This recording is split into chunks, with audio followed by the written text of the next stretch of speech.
पुराणों के अनुसार जब भी कोई मनुष्य मरता है या आत्मा शरीर को त्याग कर यात्रा प्रारंभ करती है तो इस दौरान उसे 3 प्रकार के मार्ग मिलते हैं।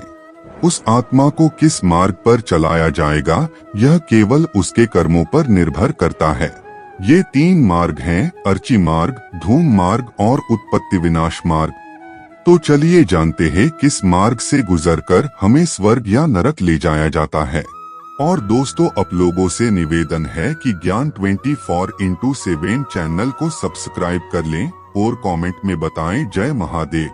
अर्ची मार्ग ब्रह्मलोक और देवलोक की यात्रा के लिए होता है, वहीं धूम मार्ग पितृलोक की यात्रा पर ले जाता है और उत्पत्ति विनाश मार्ग नरक की यात्रा के लिए है।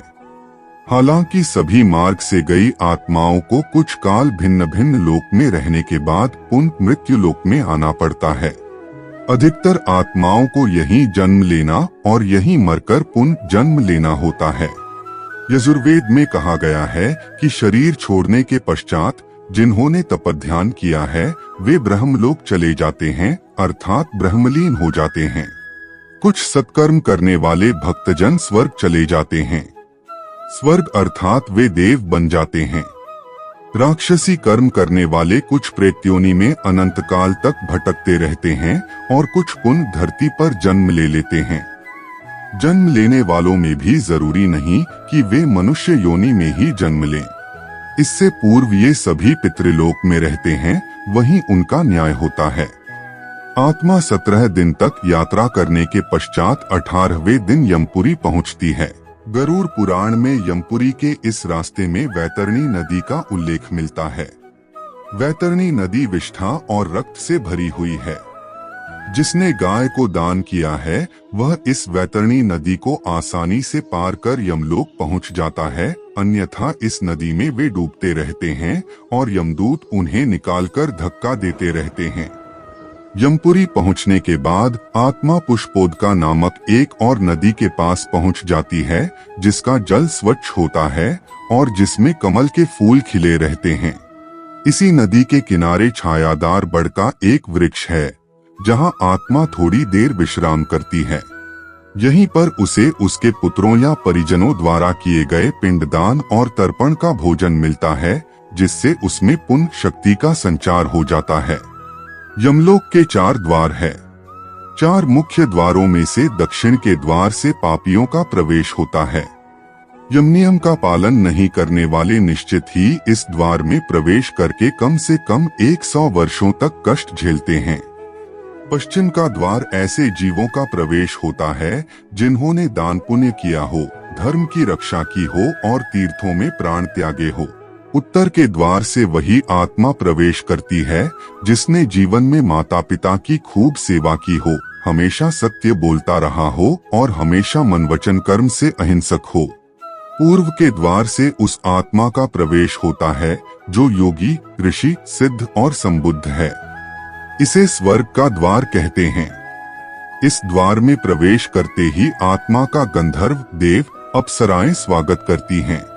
माना जाता है कि जब कोई व्यक्ति मरता है तो सबसे पहले वह गहरी नींद के हालात में ऊपर उठने लगता है। जब आंखें खुलती हैं तो वह स्वयं की स्थिति को समझ नहीं पाता है। कुछ जो होशवान हैं वे समझ जाते हैं। मरने के 12 दिन के बाद यमलोक के लिए उसकी यात्रा शुरू होती है। वह हवा में स्वतः ही उठता जाता है।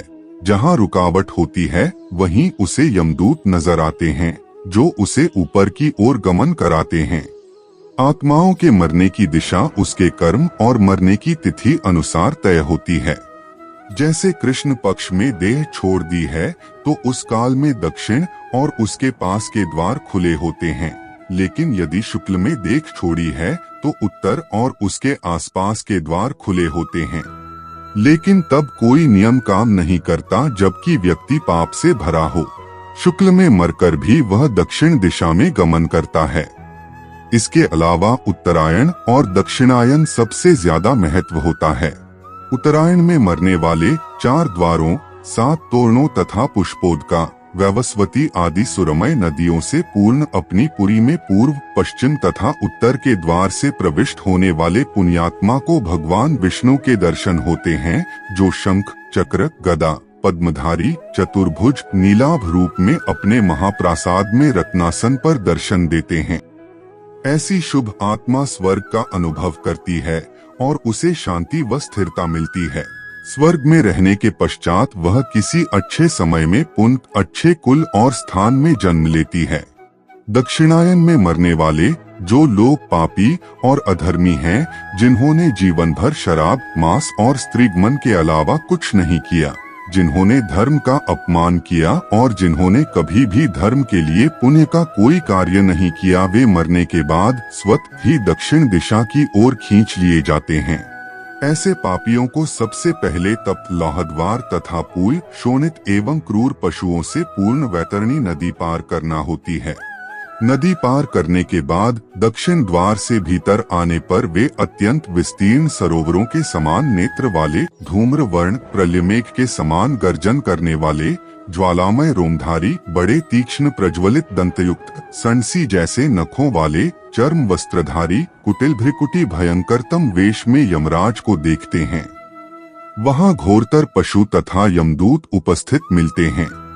यमराज हमसे सदा शुभ कर्म की आशा करते हैं, लेकिन जब कोई ऐसा नहीं कर पाता है तो भयानक दंड द्वारा जीव को शुद्ध करना ही इनके लोक का मुख्य कार्य है।